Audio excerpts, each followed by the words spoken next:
Mindset YouTube channel में आपका स्वागत है।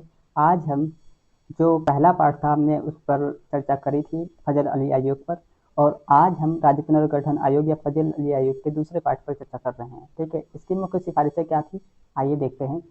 ठीक है, केवल भाषा के आधार पर राज्यों का पुनर्गठन उचित नहीं होगा, ये डायरेक्ट फजल अली आयोग ने बोला कि भाषा के आधार पर ही राज्यों का पुनर्गठन नहीं होना चाहिए। पुनर्गठन के लिए 4 मुख्य मानक इसने निर्धारित करे। एक तो राष्ट्रीय एकता और सुरक्षा, भाषाई और सांस्कृतिक समानता, आर्थिक और वित्तीय व्यवहार्यता और प्रशासनिक सुविधा। ठीक है, ये आपको याद रखने हैं। ठीक है, एग्जाम में डायरेक्ट पूछा जा सकता है।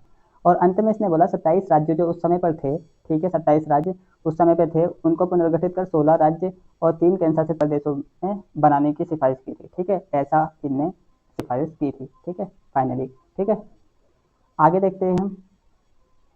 प्रमुख परिणाम क्या हुए। राज्य पुनर्गठन अधिनियम 1956 या 7वां संविधान संशोधन अधिनियम 1956 बना है। ठीक है, इसकी सिफारिश के आधार पर ही। ठीक है, आंध्र प्रदेश पहला भाषाई राज्य तेलुगु भाषी बना। ठीक है, कई नए राज्यों का गठन और सीमाओं का पुनर्निर्धारण हुआ। आधुनिक भारतीय संघीय ढांचे की नींव पड़ी। ठीक है, आगे देखते हैं हम।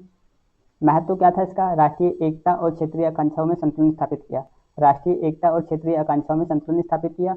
भाषाई तनावों को कम कर लोगों की मांग को स्वीकार किया। भारतीय संघवाद को स्थिर ढांचा मिला और भविष्य के पुनर्गठनों जैसे हरियाणा और गुजरात आदि का मार्ग प्रशस्त किया। ठीक है, हरियाणा गुजरात अब बाद में बना, पता है, हरियाणा 1966 में बना और गुजरात जो है 1960 में बना। ठीक है, ये आप ध्यान रखिएगा। आगे देखते हैं हम। आलोचना क्या था। कई क्षेत्रों की मांगे पूरी नहीं हुई। हालांकि इनने पूरा प्रयास करा कि सभी क्षेत्रों की मांगे हम पूरी कर सकें, लेकिन कई ऐसे क्षेत्र थे, एक मतलब बहुत छोटे छोटे राज्यों को भी नहीं बनाया जा सकता था, या बहुत सारी लैंग्वेजेस हैं इंडिया में, आपको ये बात पता है। इस वजह से इसने क्या करा, इसलिए इसकी वजह से ही क्या हुआ कि कई क्षेत्रों की मांगे जो है पूरी नहीं हो सकी। कुछ ने कहा कि भाषाई पुनर्गठन को कमजोर किया गया है।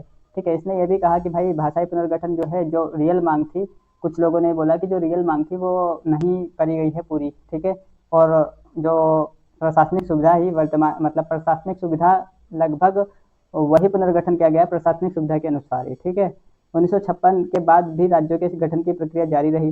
ठीक है, बिल्कुल 1960 में आपको पता है बम्बई राज्य का पुनर्गठन करके उसको गुजरात और महाराष्ट्र में बदल दिया गया। ठीक है, ऐसे 1966 में हुआ। ठीक है, आर्थिक मानकों को पर्याप्त महत्व नहीं दिया गया। ठीक है, अब यहाँ पर क्या है, 1956 से पहले के जो राज्य थे, भारत में कई बड़े प्रांत व रियासतें थीं और राज्यों की सीमाएं प्रशासनिक सुविधा पर आधारित थी, न कि भाषा व संस्कृति पर, और क्षेत्रीय असंतोष व आंदोलनों की स्थिति बनी हुई थी। आगे देखते हैं हम।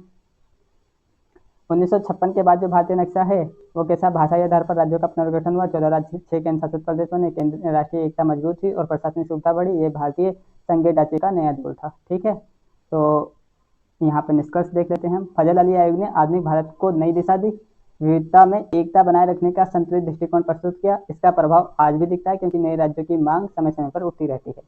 तो यहाँ तक हमने देख लिया है। मैं आशा करता हूँ कि इसको आपने नोट करा होगा, और आशा करता हूँ कि आपको ये वीडियो अच्छी लगी होगी। अगर अच्छी लगी हो तो आप इसको सपोर्ट कर सकते हैं सब्सक्राइब करके चैनल को। Thank you for watching this video. Thank you so much.